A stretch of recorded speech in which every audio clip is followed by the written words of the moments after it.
समय था। गांव सूरजपुर पर हल्की हल्की धूप फैल चुकी थी।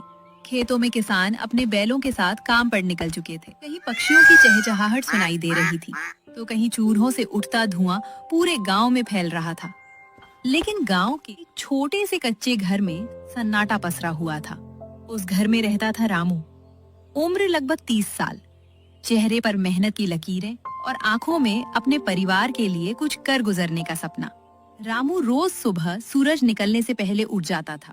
उसने पुराने गमछे से अपना चेहरा पोंछा, फटी हुई चप्पल पहनी और बाहर निकलने लगा। तभी उसकी पत्नी सीता ने आवाज लगाई, सुनो जी, आज घर में बस थोड़ा सा आटा बचा है। अगर आज भी मजदूरी नहीं मिली तो रात का खाना बनाना मुश्किल हो जाएगा। उसने सीता की तरफ देखा और हल्की मुस्कान के साथ बोला, चिंता मत कर सीता, भगवान ने चाहा तो आज काम भी मिलेगा और पैसे भी। ये कहकर वो गांव के चौक की ओर चल पड़ा, जहां रोज मजदूर काम मिलने का इंतजार करते थे। चौक पर पहले से ही कई मजदूर खड़े थे। तभी एक जमींदार आया। मुझे सिर्फ 4 मजदूर चाहिए। सभी लोग उसके पीछे दौड़ पड़े। रामू भी उम्मीद लेकर आगे बढ़ा, लेकिन जमींदार ने दूसरे लोगों को चुन लिया। रामू की उम्मीद एक बार फिर टूट गई। वो मायूस होकर वहीं बैठ गया। उसका दोस्त छोटू उसके पास आया। क्या हुआ रामू? रामू ने गहरी सांस ली। आज भी काम नहीं मिला। पता नहीं भगवान हमारी परीक्षा कब तक लेगा। छोटू ने उसके कंधे पर हाथ रखा। हिम्मत मत हार, मेहनत करने वाले की किस्मत एक दिन जरूर बदलती है। रामू ने हल्की मुस्कान दी, लेकिन उसके मन में चिंता बढ़ती जा रही थी। दोपहर तक उसे कोई काम नहीं मिला। खाली हाथ वो घर लौट आया। घर पहुंचते ही उसकी छोटी बेटी गुड़िया दौड़कर उससे लिपट गई। पापा, आज क्या लाए? रामू ने जेब टटोली। जेब पूरी तरह खाली थी।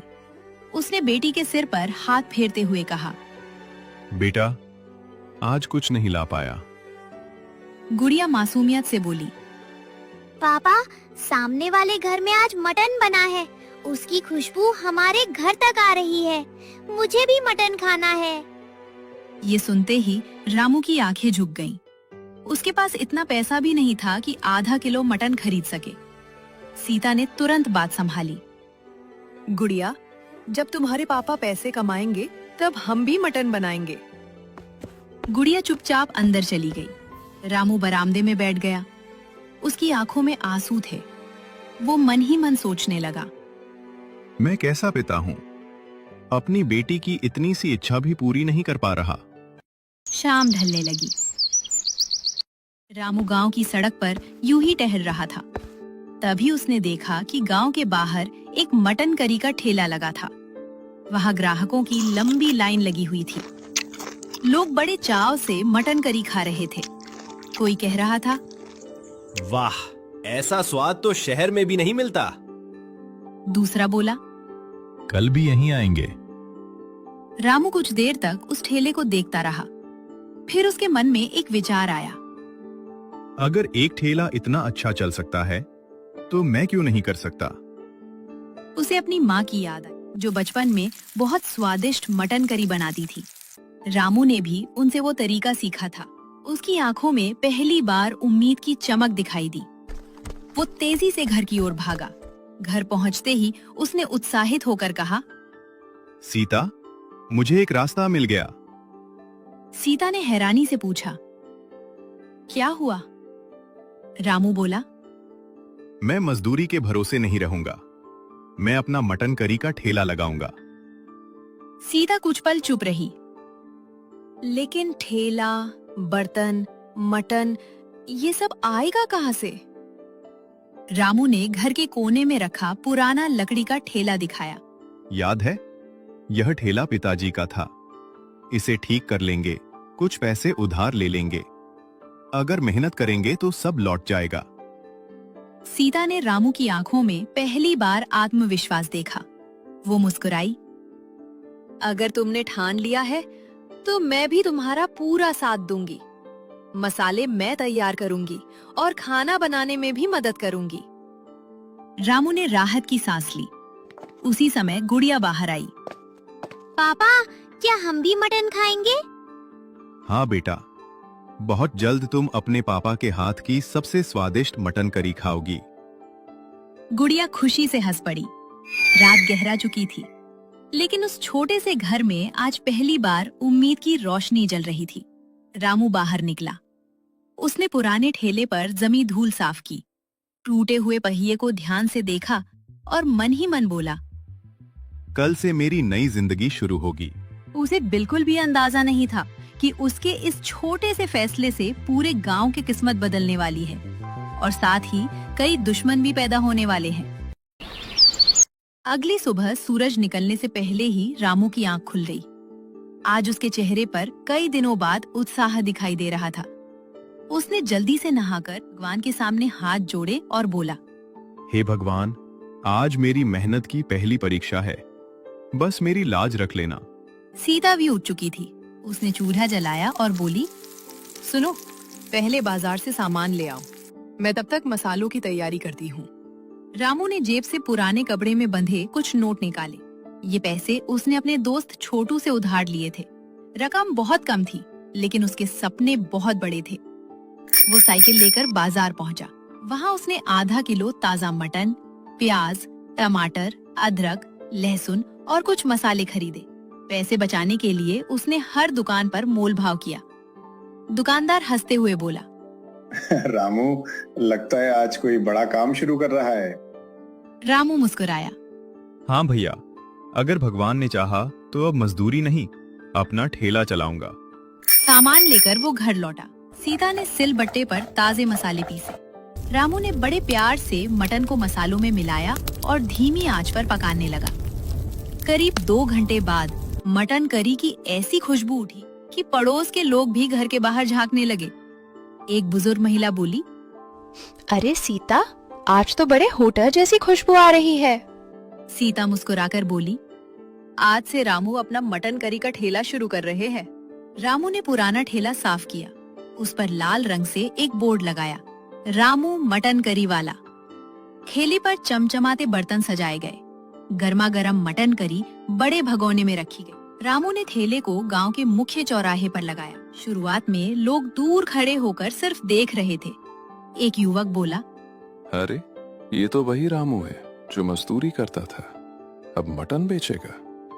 दूसरा हंसकर बोला, देखते हैं कितनी देर चलता है इसका ठेला। रामू ने किसी की बात का जवाब नहीं दिया। वो चुपचाप ग्राहकों का इंतजार करता रहा। करीब आधे घंटे बाद एक बूढ़ा किसान उसके ठेले के पास आया। बेटा, जरा एक प्लेट देना, खुशबू तो बहुत अच्छी आ रही है। रामू ने मुस्कुराकर पहली प्लेट परोसी। किसान ने पहला निवाला खाया। कुछ पल के लिए वो चुप हो गया। फिर उसके चेहरे पर मुस्कान फैल गई। वाह रामू, ऐसा स्वाद मैंने वर्षों बाद खाया है। उसकी आवाज सुनकर आसपास खड़े लोग भी ठेले की ओर आने लगे। ग्राहक लाइन में खड़े हो गए। रामू और सीता तेजी से प्लेटें परोसने लगे। दोपहर तक पूरा भगोना लगभग खाली हो चुका था। रामू को अपनी आंखों पर विश्वास नहीं हो रहा था। उसने पहली बार अपनी मेहनत से अच्छी कमाई की थी। शाम को जब वो ठेला लेकर घर लौटा तो गुड़िया दौड़ती हुई आई। पापा, आज ठेला चला? रामू ने मुस्कुराकर जेब से कुछ नोट निकाले और बेटी के हाथ में रख दिए। देखो बेटा, ये हमारी मेहनत की पहली कमाई है। गुड़िया खुशी से उछल पड़ी। सीता की आंखों में भी खुशी के आंसू आ गए। उस रात कई दिनों बाद पूरे परिवार ने पेट भरकर खाना खाया। लेकिन उसी समय गांव के दूसरे छोर पर बैठे एक आदमी के चेहरे पर गुस्सा साफ दिखाई दे रहा था। वो था लाला भैरव सिंह, जो वर्षों से गांव में मटन बेचकर मोटा मुनाफा कमा रहा था। उसके नौकर ने आकर कहा, मालिक, आज गांव के आधे ग्राहक रामू के ठेले पर चले गए। भैरव ने मेज पर जोर से हाथ मारते हुए कहा, एक मजदूर मेरी बराबरी करेगा? नहीं, बिल्कुल नहीं। तभी उसका वफादार नौकर आगे बढ़ा और धीमी आवाज में बोला, मालिक, कहो तो अभी उसी का ठेला तोड़ दूं, एक ही दिन में उसकी सारी अकड़ निकाल दूं। भैरव सिंह ने हाथ उठाकर उसे रोक दिया और चेहरे पर हल्की सी खतरनाक मुस्कान लाते हुए कहा, नहीं, अभी नहीं। अगर आज ही ठेला तोड़ दिया तो पूरे गांव को हम पर शक हो जाएगा। पहले उसे थोड़ा और ऊपर चढ़ने दो, फिर ऐसा वार करेंगे कि वो दोबारा कभी ठेला लगाने की हिम्मत नहीं करेगा। नौकर मुस्कुराया। अगले दिन सुबह रामू पहले से भी ज्यादा उत्साह के साथ उठ गया। उसने भगवान का नाम लिया और सीता से कहा, आज कल से भी ज्यादा मटन बनाते हैं। अगर कल जैसी भीड़ आई तो सारा माल जल्दी खत्म हो जाएगा। सीता मुस्कुराई। आज मैंने मसाले भी ज्यादा तैयार कर दिए हैं, बस भगवान की कृपा बनी रहे। दोनों ने मिलकर सुबह सुबह ताजा मटन करी तैयार की। खुशबू पूरे मोहल्ले में फैल गई। रामू ठेला लेकर गांव के चौराहे पर पहुंच गया, लेकिन आज वहां का माहौल कुछ अलग था। कुछ लोग दूर खड़े होकर आपस में बातें कर रहे थे, पर कोई भी ठेले के पास नहीं आ रहा था। रामू ने एक आदमी से हैरानी से पूछा, क्या बात है, आज सब इतने चुप क्यों हैं? तभी उसका दोस्त छोटू दौड़ता हुआ आया। रामू, बड़ी मुसीबत हो गई। रामू घबराकर बोला, क्या हुआ? छोटू ने धीरे से कहा, लाला भैरव सिंह पूरे गांव में अफवाह फैला रहा है कि तुम्हारा मटन खराब है। रामू ये सुनकर कुछ पल के लिए चुप रह गया। उसी समय एक आदमी अपने परिवार के साथ ठेले के पास आया, लेकिन गांव के 2 लोग उसे रोकते हुए बोले, अरे मत खाओ, सुना है इसका मटन खराब है। वो परिवार बिना कुछ खरीदे वापस लौट गया। रामू का दिल टूट गया। उसने आसमान की ओर देखा और मन ही मन बोला, मैंने तो किसी का बुरा नहीं किया, फिर मेरे साथ ऐसा क्यों हो रहा है? रामू ने हार नहीं मानी। उसने एक कड़ाही में गर्मा गर्म मटन करी निकाली और जोर से आवाज लगाई, जो भी खाना चाहे पहले चखकर देख ले, अगर स्वाद पसंद ना आए तो पैसे मत देना। रामू की बात सुनकर एक बुजुर्ग किसान आगे आया। उसने एक निवाला खाया और मुस्कुराते हुए बोला, जिसने भी ये अफवाह फैलाई है वो झूठ बोल रहा है। रामू की मटन करी तो पहले से भी ज्यादा स्वादिष्ट है। धीरे धीरे दूसरे लोग भी आगे आने लगे। कुछ ही देर में फिर से ठेले पर भीड़ लग गई। दूर खड़ा लाला भैरव सिंह ये सब देख रहा था। उसके चेहरे पर गुस्सा साफ दिखाई दे रहा था। उसने अपने 2 आदमियों से कहा, अफवाह से कुछ नहीं हुआ। अब ऐसा खेल खेलेंगे कि रामू का ठेला हमेशा के लिए बंद हो जाएगा। दोनों गुंडों ने सिर हिलाया और रात होने का इंतजार करने लगे। उधर रामू पूरे दिन की बिक्री से खुश था। उस रात रामू और उसका परिवार दिन भर की मेहनत के बाद गहरी नींद में सो रहा था। लेकिन गांव के बाहर पुराने बरगद के पेड़ के नीचे लाला भैरव सिंह अपने 2 गुंडों के साथ खड़ा था। भैरव ने गुस्से में कहा, जब तक रामू का ठेला चलता रहेगा मेरे ग्राहक वापस नहीं आएंगे। आज रात उसका खेल हमेशा के लिए खत्म कर दो। दोनों गुंडों ने सिर हिलाया और अंधेरे का फायदा उठाते हुए रामू के ठेले की तरफ बढ़ गए। उन्होंने ठेले को धक्का देकर पलट दिया। मटन का बड़ा भगोना जमीन पर गिरकर टूट गया। बर्तन इधर उधर बिखर गए और ठेले का एक पहिया भी टूट गया। अब देखता हूँ कल कैसे मटन बेचता है। तीनों वहां से भाग गए। अगली सुबह रामू हमेशा की तरह मुस्कुराते हुए ठेले के पास पहुंचा, लेकिन सामने का नजारा देखकर उसके पैरों तले जमीन खिसक गई। उसका ठेला पूरी तरह टूटा पड़ा था। बर्तन मिट्टी में बिखरे हुए थे। ये किसने किया? तभी सीता और गुड़िया भी वहां पहुंच गई। गुड़िया रोते हुए बोली, पापा, हमारा ठेला किसने तोड़ दिया? रामू कुछ बोल नहीं पाया। सीता ने टूटे हुए ठेले को देखा। अगर ठेला टूट गया है तो क्या हुआ? हमारा हौसला तो नहीं टूटा। हम इसे फिर से खड़ा करेंगे। रामू ने अपनी आंखों के आंसू पोंछे। हाँ, मैं हार नहीं मानूंगा। तभी छोटू दौड़ता हुआ आया। रामू, मैंने रात को 3 लोगों को यहाँ से भागते देखा था। उनमें से एक लाला भैरव सिंह का आदमी था। रामू का चेहरा गुस्से से लाल हो गया, लेकिन उसने खुद को संभाल लिया। बिना सबूत के मैं किसी पर आरोप नहीं लगाऊंगा। पहले सच सामने लाना होगा। छोटू बोला, तुम ठेला ठीक करो। भैरव की सच्चाई मैं पूरे गांव के सामने लाकर रहूंगा। उधर अपने बड़े मकान की छत पर खड़ा भैरव दूरबीन से ये सब देख रहा था। वो जोर जोर से हंसने लगा। रामू, अब तू कभी खड़ा नहीं हो पाएगा। लेकिन उसे बिल्कुल भी अंदाजा नहीं था कि उसकी सबसे बड़ी गलती अब उसी पर भारी पड़ने वाली है। अगली सुबह पूरे गांव में एक ही चर्चा थी। किसने रामू का ठेला तोड़ा? गांव के लोग एक एक करके रामू के पास आने लगे। किसी ने लकड़ी दी, किसी ने पहिया, तो किसी ने नए बर्तन खरीदने के लिए पैसे दिए। एक बुजुर्ग किसान बोला, रामू, तुमने कभी किसी के साथ धोखा नहीं किया। अब पूरा गांव तुम्हारे साथ खड़ा है। रामू की आंखें नम हो गईं। आप सबका ये एहसान मैं कभी नहीं भूलूंगा। उधर छोटू लगातार सच्चाई पता लगाने में लगा हुआ था। शाम होते होते उसे एक बड़ा सबूत मिल गया। गांव के एक युवक ने अपने मोबाइल में रात का वीडियो रिकॉर्ड कर लिया था। वीडियो में साफ दिखाई दे रहा था कि भैरव सिंह के दोनों आदमी रामू का ठेला तोड़ रहे थे। अगले दिन सरपंच ने पंचायत बुलाई। पूरा गांव चौपाल पर इकट्ठा हो गया। सरपंच ने कहा, जिसके पास जो कहना है सामने आकर कहे। तभी छोटू आगे बढ़ा। सरपंच जी, पहले ये वीडियो देखिए। वीडियो चलते ही पूरे गांव में सन्नाटा छा गया। भैरव सिंह के दोनों गुंडे रंगे हाथों पकड़े गए। सरपंच ने सख्त आवाज में पूछा, भैरव, अब क्या कहना है? भैरव का सिर शर्म से झुक गया। कुछ देर चुप रहने के बाद उसने सच कबूल कर लिया। हाँ, मैंने ही जलन में ये सब करवाया था। मुझे लगा था कि रामू की वजह से मेरा कारोबार खत्म हो जाएगा। गांव वाले गुस्से से भरू थे, लेकिन रामू आगे आया और बोला, सरपंच जी, मुझे बदला नहीं चाहिए। बस इतना चाहता हूँ कि आगे से गांव में कोई गरीब मेहनत करके आगे बढ़े तो उसे रोका ना जाए।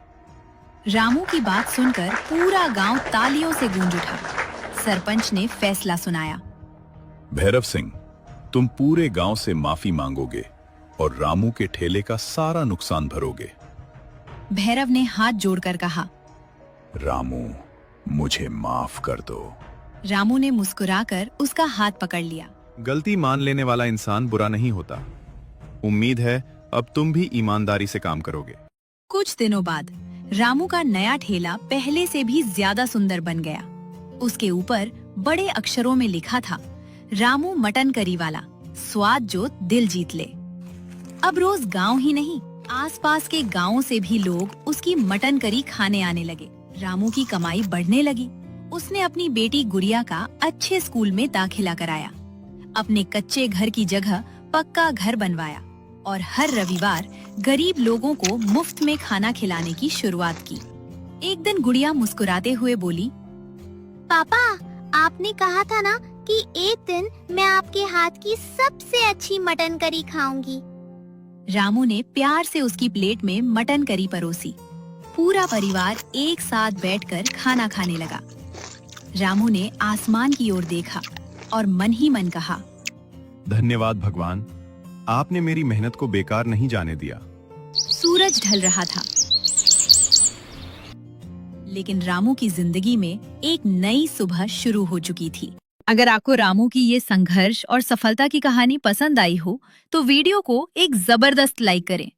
ऐसे ही दिलचस्प गांव की कहानियां देखने के लिए हमारे चैनल को सब्सक्राइब करना बिल्कुल ना भूलें और बेल आइकन दबा दें ताकि हर नई कहानी सबसे पहले आप तक पहुंचे। अपनी राय हमें कमेंट्स में जरूर बताइए कि आपको कहानी का कौन सा हिस्सा सबसे अच्छा लगा। धन्यवाद।